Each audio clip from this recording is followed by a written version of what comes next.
Bakit naman ho sila makukulong? Wala naman sila tinatago. Kompleto naman sila sa dokumento. Lahat ho ng project nila galing sa NEP at galing sa GAA. So wala ho kaming tinatago rito. Kung may joint venture man, legal po yun. Approved by the implementing agency, DPWH. Unahin ko muna yung search warrant. Ano? Yung search warrant ho po kasi, pag nag-issue ang korte ng search warrant, dapat ho, identified yung object or objects. No? Kung ano lang po yun lang doon, yun lang po yung iimbestigahan po nila. Ngayon, nung napunta po ang Bureau of Customs doon sa pamumuno ng ating mahal na commissioner, si Commissioner Ariel Nepomuceno, siyempre, natural reaction ng mag-asawa, nagulat po sila. Kasi hindi ko talaga nila alam na may search warrant. Meron pong nakitang dalawa doon na luxury car, yung 10 na kabahagi ng 12 luxury cars, nasa labas po. Okay? Yung iba, ginagamit ng pamilya, yung iba, under preventive maintenance.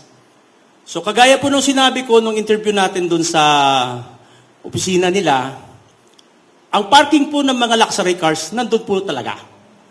It so happened na nung pumunta po si Bureau of Customs, wala po kasi nga ginamit po yung iba. Ngayon, all accounted na po yung 12 luxury cars na subject po ng search warrant. Nakita na po ng Bureau of Customs. So, wala ho talaga kaming tinatago. Kasi kung illegal yon or hindi nakarehistro, ako bilang abogado, pag ibinalik mo yan, ay pag hindi mo binalik yan, talagang guilty ka. Di ba? Kaso ho, nandun nakita na ng Bureau of Customs. So, ano ang ibig sabihin nun? Legal po yung mga sasakyan. Yung 16 po, antayin po natin yung proseso kung ano naman ang darating, kung meron pong search warrant ulit or anumang pag-uutos ng korte, available po yun. With all due respect to Senator Jinggoy, binoto ko nga yan nire-respeto ko po si Senator Jinggoy kung yun po yung nakalap niya sa LTO. I-double check po namin. Kasi po, nagkausap po kami sa telepono ni Sir Curly. Ang sabi niya, baka hindi pa nailipat yung mga ibinenta nilang mga sasakyan ng previous years. Kasi di po ba, for example, nagbenta ka ng sasakyan, Sir June, tawagin kita ulit. Example, binenta ko po yung sasakyan sa'yo, pero hindi mo pa nililipat sa pangalan po, it follows na ako pa rin yung registered owner sa LTO. Ganun po yung paliwanag sa akin ni Boss Curly, si Sir Curly, ang sa pantahan niya, baka yung nakabili, hindi pa inilipat sa pangalan po nila. So, ganun po yun. Ganun po. So, ito-double check po namin kung ang tama po yung may 80. Do-double check po namin.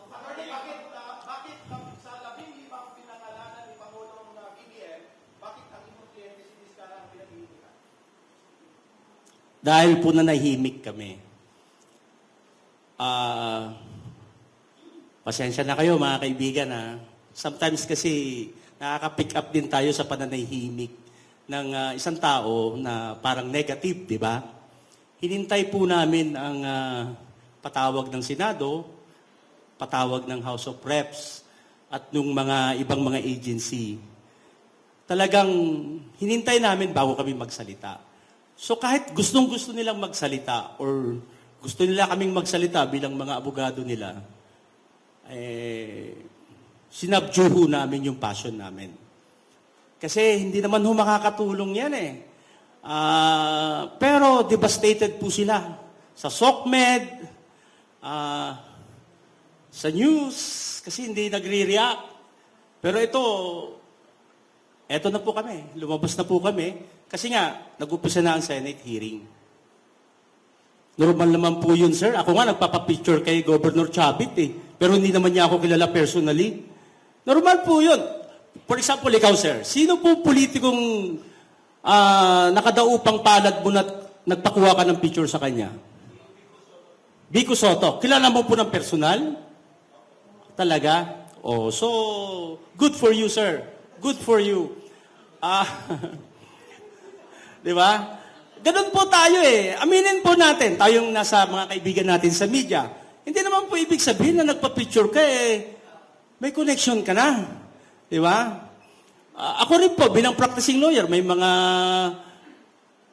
mga politiko rin po akong, ay, pa-picture po tayo, boss. Ganun.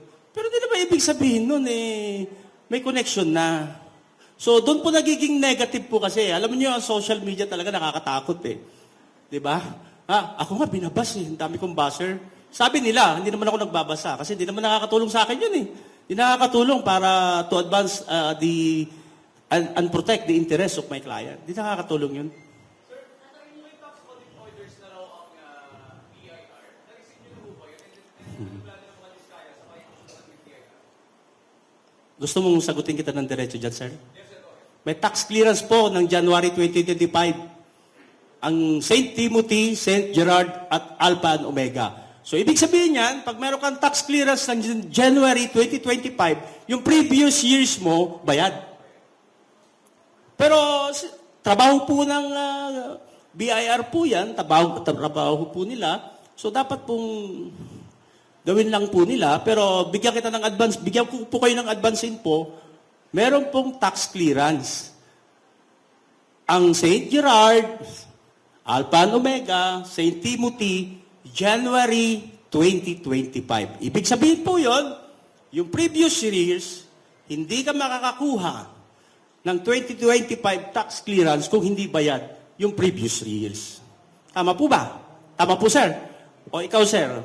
So you're saying, sir, na nag-comply sa pagbabayad ng tamang buwis sa mga diskaya? Best evidence rule po, tax clearance. Yes, sir. Possible po kasi nangyari na po yun. Di naman po natin pwedeng pigilan ng legal na proseso, ma'am. So, kung ano po yung action po ng government agency, tatalima po tayo, ma'am. Basta nasa legal na proseso.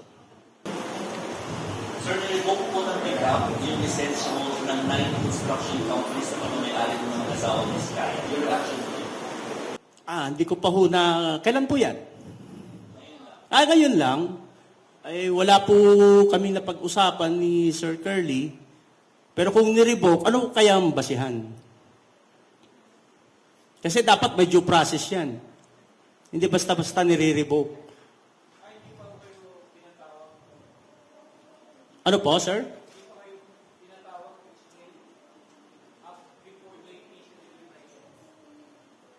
Alam ko meron, pero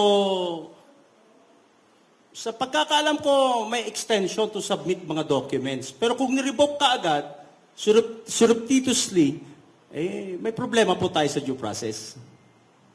Lahat po dapat dumaan tayo sa due process. Hindi po pwede yung, dahil nakikiride on ka lang sa issue, swift po yung action natin. Hindi po ganun. Hindi po ganun. May tinatawag po tayong due process. Wala na po. Tapos na. Tanungin niyo na po lahat. Kasi ito na yung first and last. Po? Wala nga hong helipad dun eh. Paano magka-helicopter, Sir Mon? Ikaw naman. Saan naman po bababa yung helicopter na yun? Kahapon po, nangyari kasi may super binning event na nangyari nung umaga, di ba? Nagkagulatan. Anyway, hindi naman ho namin dinidisregard yung invitation ng House of Representatives. Pupunta po kami kung nag-issue na po sila ng subpoena. Kasi ano po yung hindi namin reason na hindi kami pumunta ron, pupunta na kami sa Senate. Di po ba? So, logic dictates, pag pupunta ka sa Senate, pupunta ka sa House. Kasi pag hindi ka naman po pupunta sa House, magagalit naman sa iyo yung mga honorables.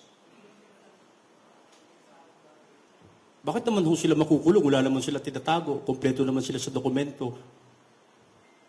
Lahat ho ng project nila galing sa NEP at galing sa GAA. So wala ho kaming tinatago rito. Kung may joint venture man, legal po yun. approved by the implementing agency, DPWH.